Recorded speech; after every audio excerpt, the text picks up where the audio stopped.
When the sheltering system started in Finland in 1920s, the main point was to keep you alive, not to keep you entertained. So it is rough, it is really rough if we need to shelter, but you stay alive, and that's the main point. My name is Tomi Rask, and I'm working as a preparedness teacher in Helsinki City Rescue Department. The first barrier of the safety is the corridor where you came in. It is descending and it is curving, so the corridor itself takes the most of the blast away. And after that there's firstly the blast-proof barricade, and after that there's a gas-proof barricade. The shelter is for 6,000 persons. It is constructed in 2003. Any known weapon effects should be on our range, even direct hit. So this is one specimen of the toilet unit, and so all the markings on the floor should contain one unit, and the unit is connected to the ventilation system, so the odors of the toilet mostly go outside of the shelter. 6,000 persons, there would be a lot of odors.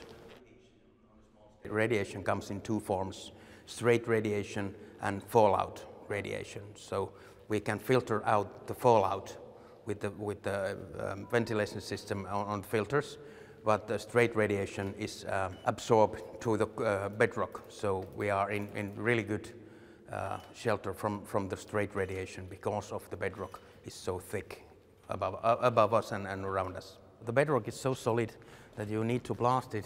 You cannot just drill it.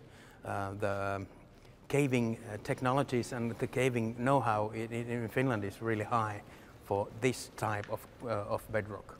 If we know that there is possible of contamination on the city, we need to decontaminate the contaminated persons that are coming inside of the shelter with water and brushes and soap. So this is one of the main sheltering halls. All these halls are divided in smaller sheltering rooms by light equipments and by light structures to keep the person to feeling as secure as possible. Most of our shelters have dual use, so for now it is as a sports center. By legislation we have 72 hours time frame to get the shelter ready. We don't provide food, but we provide air and water and shelter, and that's it. Humans are constructed so that we can survive without air approximately 3 minutes, and we can survive without water approximately 3 days, and we can survive without food approximately 3 weeks. So human being doesn't need food for weeks.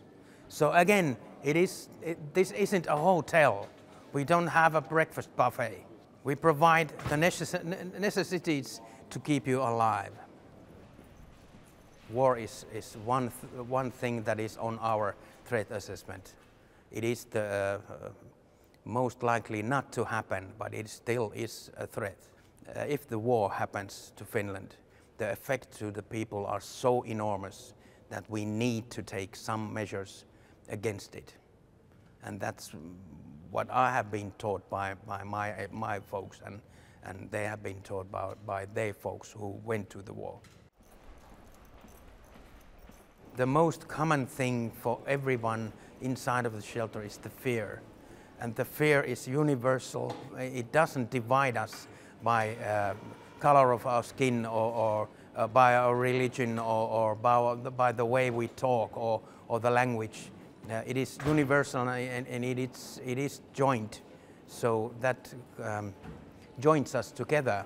We all are afraid of the situation outside. The fear unites us.